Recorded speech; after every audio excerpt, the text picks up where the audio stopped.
Então, pessoal, vamos aqui resolver algumas questões. Então, vocês vão ter que resolver todas as questões, vocês vão ter que justificar, tá? Então, aqui eu vou ensinar mais ou menos como é que a gente justifica. Então, vamos lá. O ciclo da água é fundamental para a preservação da vida no planeta. As condições climáticas da Terra permitem que a água sofra mudanças de fase, e a compreensão dessas transformações é fundamental para se entender o ciclo hidrológico. Numa dessas mudanças, a água ou a umidade da terra absorve o calor dos arredores. Quando já foi absorvido calor suficiente, algumas das moléculas do líquido podem ter energia necessária para subir para a atmosfera. Então, essa questão é simples. Então, a gente tem aqui, ele vai passar do estado líquido para o estado gasoso. Então, é só você colocar o nome dessa transformação. Então, a passagem do estado líquido para o gasoso, existem várias definições, né? A gente tem os tipos, que são as vaporizações. A vaporização ela pode acontecer de duas formas. Uma lenta e a temperatura ambiente, que é chamada de evaporação, e uma mais rápida, mas só que é com formação de bolhas e no ponto de ebulição. Então, por exemplo, a água é a 100 graus Celsius, né? Nas condições que a gente tem normais de temperatura e pressão. Então, se saiu bolhas no ponto de ebulição, é chamado de ebulição, né? E se for na temperatura ambiente, sem formação de bolhas, que é o caso aqui da questão. Ele está dizendo que ele absorve calor suficiente e algumas moléculas podem ter energia para começar a subir. Então, aqui a gente tem, entre evaporação e ebulição, a gente viu que não foi no ponto de ebulição e não formou bolhas. Então, aqui a resposta é letra C. E aí, como é que você justifica? Você vai justificar escrevendo que a vaporização pode ocorrer de duas formas. Evaporação é de uma forma lenta e ebulição rápida no ponto de ebulição com formação de bolhas. Tá? Então vamos lá para outra questão.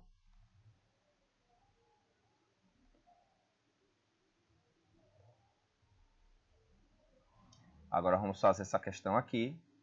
Questão número 3. Explique os conceitos de ponto de fusão e ponto de ebulição. Então, isso aqui eu já tinha explicado a vocês antes, né? Então, na hora de vocês fazerem essa questão aqui, vocês vão ter que escrever, tá? Com palavras. Eu aqui vou fazer desenhos, tá? Porque fica muito ruim de escrever aqui, né? Como é que se diz? A letra sai muito grande, tá? Então, vamos lá ver o que é ponto de fusão e ponto de ebulição. Então, é o seguinte, gente. Eu já tinha dado esse exemplo a vocês nas aulas, ó. Então, você tem um recipiente aqui, e aí você tem água, e aí você tem gelo. Se você colocar um termômetro aqui, ele vai marcar 0 grau. Aí, passa mais um tempo e os pedaços de gelo ficam menores, né? Então, o sistema está equilíbrio. Qual é a temperatura aqui para a água? 0 grau. Aí, temos aqui um pedaço muito pequenininho de gelo na água. Ainda continua 0 grau. Então, ou seja, o ponto de fusão é a temperatura em que coexistem ao mesmo tempo, independente das quantidades, sólido mais líquido. O mesmo acontece para o ponto de ebulição, né? Então, no ponto de ebulição, aqui, se no ponto de fusão é sólido mais líquido, no ponto de ebulição é líquido mais gás, tá? Então, não se esqueça, vocês vão ter que ir escrevendo essa questão, tá certo? Não é fazer os desenhos que eu fiz, não. Né? Então, todas as questões vocês vão ter que escrever.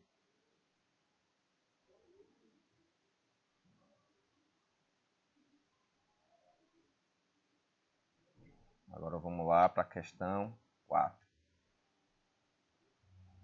Então vamos lá. Qual o estado físico, sólido, líquido ou gasoso, das substâncias da tabela a seguir, quando as mesmas se encontram no deserto da Arábia, a 50 graus Celsius? Aqui, essa temperatura aqui é 50, tá? Então vamos lá. Isso aqui é muito simples. É só você ver onde está o 50. Aí, para cada questão aqui, você faz uma linha, né? Aí você vai colocar os valores referentes ao ponto de fusão. Aqui no caso, vamos resolver isso, é menos 63. E o ponto de ebulição aqui, 61. Aí o que acontece? Se for menor do que menos 63, é sólido. Se for entre menos 63 e 61, líquido. E se for maior do que 61, gasoso. Então aqui a gente olha o 50. O 50 é antes de 61, né? Mas é maior do que menos 63. Então 50 vai estar aqui. Né? Vai estar próximo aqui, né? Próximo do 61, né? Então é líquido aqui. É clorofórmio líquido. Aí a gente tem éter etílico. Faz a linha, né? Aliás, ficou meio ruim de eu desfazer. Então vamos lá resolver aqui do éter etílico. Né? Deixa eu desfazer isso tudo aqui para dar espaço. Porque a gente não tem muito espaço aqui. Né? Vamos lá. Agora fazendo para o éter etílico. Temos a linha, né? Aí vamos colocar menos 116 e 34. Aí agora alguém diz assim, professor, se a temperatura fosse certinho no 34, a gente já viu na questão anterior. No ponto de ebulição, no caso aqui, né, temperatura de ebulição, né, a gente tem líquido mais gás, ia ter 2. E se caísse no menos 116 aqui, para esse cara aqui, seria sólido mais líquido. Então, se cair na mesma temperatura que está aqui, é 2 estados físicos, né, ele está em transição de fases. Então, vamos lá ver onde está o 50. O 50 aqui, ó, ele é maior do que 34. Então, 50 devia estar aqui, ó. Então, aqui é gasoso.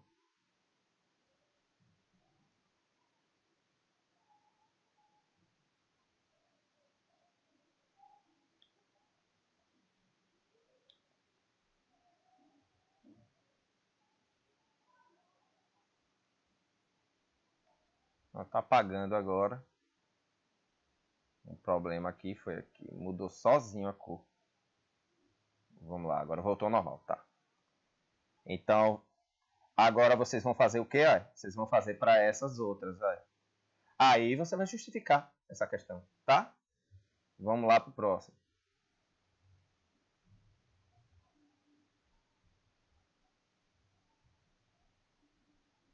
Questão 6.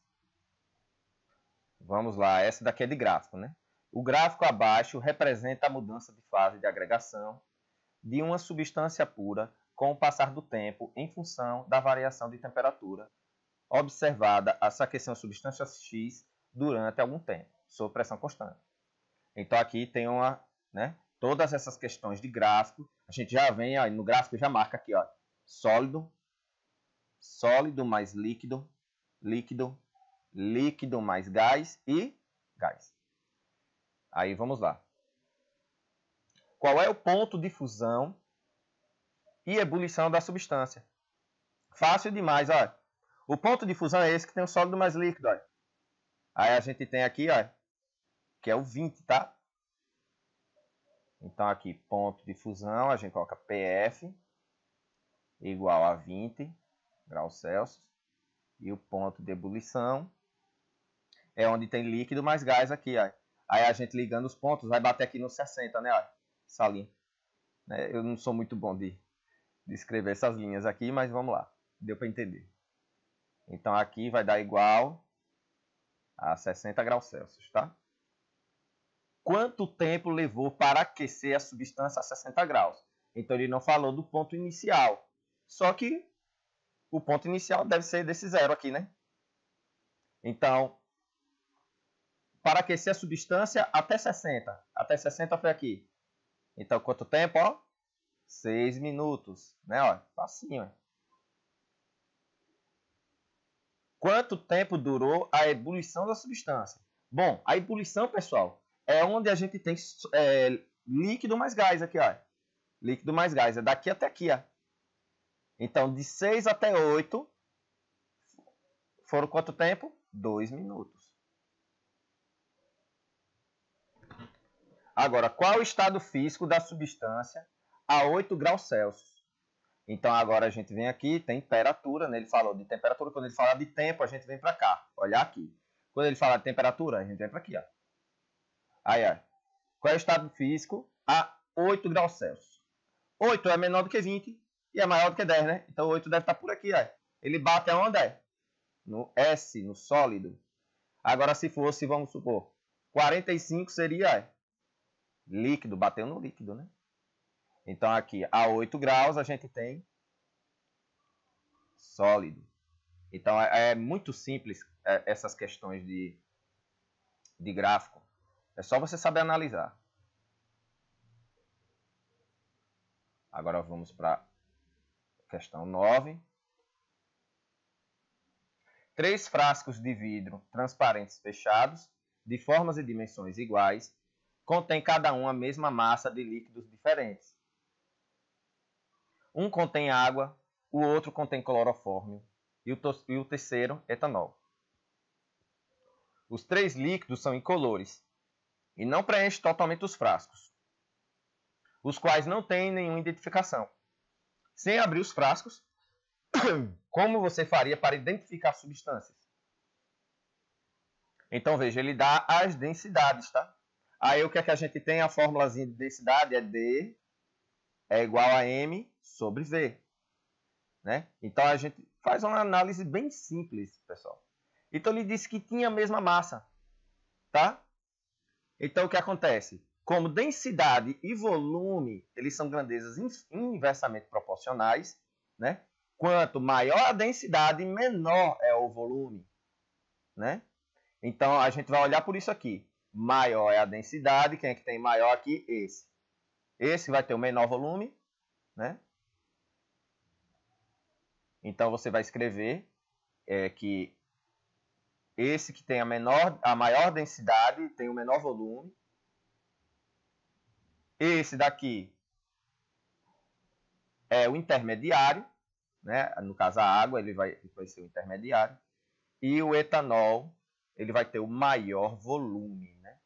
Então, os volumes vão ser esses aqui. Então, a explicação, né? A minha explicação que eu explicaria era essa, que densidade e volume são grandezas inversamente proporcionais. Então, o que tiver maior densidade é o que tem o menor volume, o que tem a menor densidade tem maior volume. Né? Então, esse aqui tem maior volume e esse aqui menor volume. Simplesinho. E tem outra questão bem parecida com essa daqui. Agora, vamos fazer outra. E lembre que se você for justificar, vai ter que escrever. Não é fazer isso que eu fiz não, tá? Todas as questões. É vocês mesmos que vão fazer. Né? Então, vocês vão justificar. Estou ensinando a vocês como é que se justifica.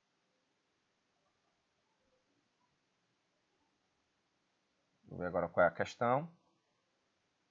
Essa é a 9, né? Agora vamos fazer a 13. Vamos lá. Um sólido que se parecia com ferro foi pesado em uma balança e apresentou 2 gramas. Então, a gente tem aqui, né? Que é uma questão de densidade. Né, já dá para ver. Então, a massa é 2 gramas, tá? Em seguida, ele foi mergulhado em uma proveta para medir seu volume e calcular sua densidade. Então, veja aqui, ó, no início tinha 100 ml. Quando a gente colocou a pedrinha, ela ocupou o espaço e o volume subiu para 105. Então, isso significa que o volume da pedrinha é o volume do líquido deslocado, que é 5 ml. E aí, o que acontece? ml é a mesma coisa que esse centímetro cúbico aqui. Ó. Então, 5 ml são iguais a 5 centímetros cúbicos, tá? Então, agora é fácil. É só calcular a densidade. Ó. É massa sobre volume. A gente tem 2 gramas dividido por 5 centímetros cúbicos, né? E aí, quando a gente vai dividir isso aqui, né? Desculpe, aqui era 20 gramas, pessoal. Era 20 gramas. Eu vou mudar lá no exercício, tá? Então, 20 gramas dividido por 5. Né? Então, 20 dividido por 5 vai dar 4 gramas por centímetro cúbico. E aí ele vai dizer, explique o que é esse material calculando sua densidade. Fácil, né? Então, a densidade do ferro é essa aqui, ó. Deu igual? Não. Então, isso significa que isso não é ferro.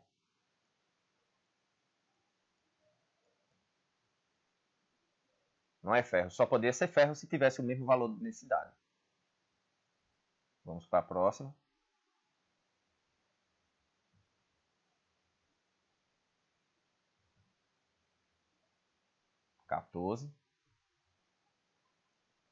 Observe o esquema de um processo de separação de 3 componentes de uma mistura heterogênea, em que teremos óleo de soja e sal totalmente dissolvido na água.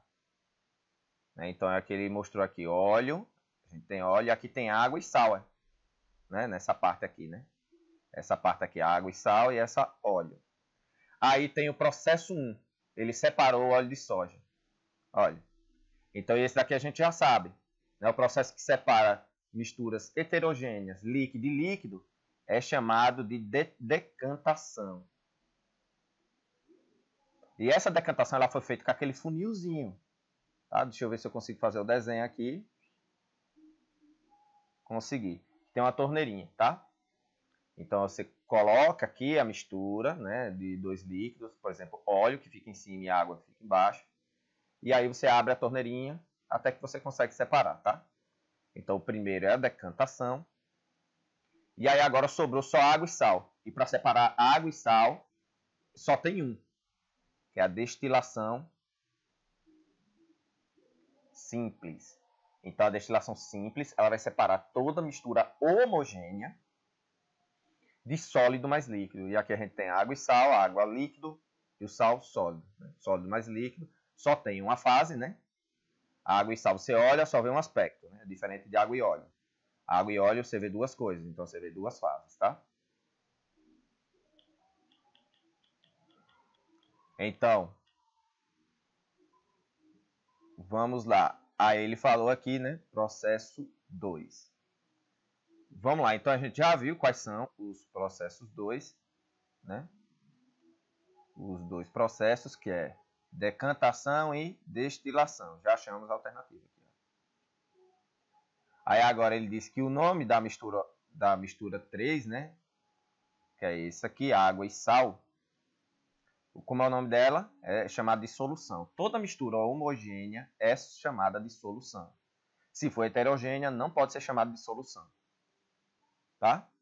E aí agora, o material número 4, que é a água, é o chamado destilado. O destilado é o líquido que se retira na hora de fazer a destilação.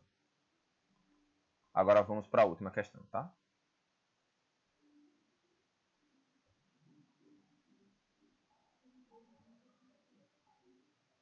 Questão 19. Vamos lá. Considere a seguinte cadeia de produção de derivados do petróleo. Então aqui tem água e petróleo. Aí ele vai fazer o método de separação 1. A gente já sabe qual é, né? Então, água e petróleo não se mistura na água. Então o petróleo vai ficar em cima e a água vai ficar embaixo, né? Aqui vai ficar o petróleo, deixa eu pintar ele aqui. E aí o processo de separação é decantação. Então a gente já tem aqui que a alternativa correta só pode ser essas duas, né? Essa tamização que tem aqui, eu não sei nem o que é isso, tá? Então, agora a gente já sabe qual a alternativa certa, né? Porque ele colocou aqui e eu nunca ouvi falar nesse processo de separação, tá? Vamos lá. Aí agora aqui, água com petróleo residual. Então ainda ficam os restinhos de petróleo. E aí qual é o método de separação para fazer isso? Né? É a flotação, tá? Ele vai colocar bolhas, né? O que é a flotação? Você tem aqui a água, ainda fica uns resíduos de óleo aqui, ó, né? Aí ele vai ter que retirar esses resíduos. E aí o que acontece? Ele vai colocar bolhas no sistema. Aí eles colocam tipo um detergentezinho aqui, aí coloca as bolhas no sistema, aí faz uma espuma. Aí depois ele retira essa espuma aqui, né? E aí esse é o processo de flotação. No processo de flotação sempre tem que ter bolhas, a fim de formar uma espuma, tá? Então o processo de flotação sempre vai ter bolhas para formar espuma. Beleza. E agora a gente tem o petróleo, né? O petróleo ele vai ter vários líquidos misturados, tá? E aí o processo para separar o petróleo, como é que você separa vários líquidos? Destilação fracionada, né? A gente tem destilação simples que separa sólido mais líquido, né? A destilação simples.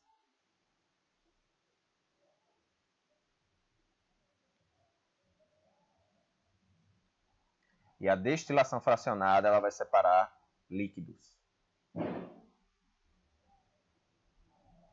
Por exemplo, se você for separar água de álcool, como é que você vai fazer? Destilação fracionada, tá? Então, é isso aí, pessoal. Justifiquem as questões, tá? Então, todas as questões vocês escrevam, né? Não fique fazendo o que eu fiz aqui, não. Vocês vão justificar escrevendo todas as questões, tá? Aqui eu fiz dessa forma porque não tem como eu ficar escrevendo aqui. Certo? Então, vocês vão justificar baseado no que eu fiz aqui. E aí vão se basear, né? As outras questões vocês vão fazer baseadas nessa, né? Nessa que eu fiz aqui agora, que tem questões muito parecidas. Aí vocês vão fazer lá, tá? Então, tchau.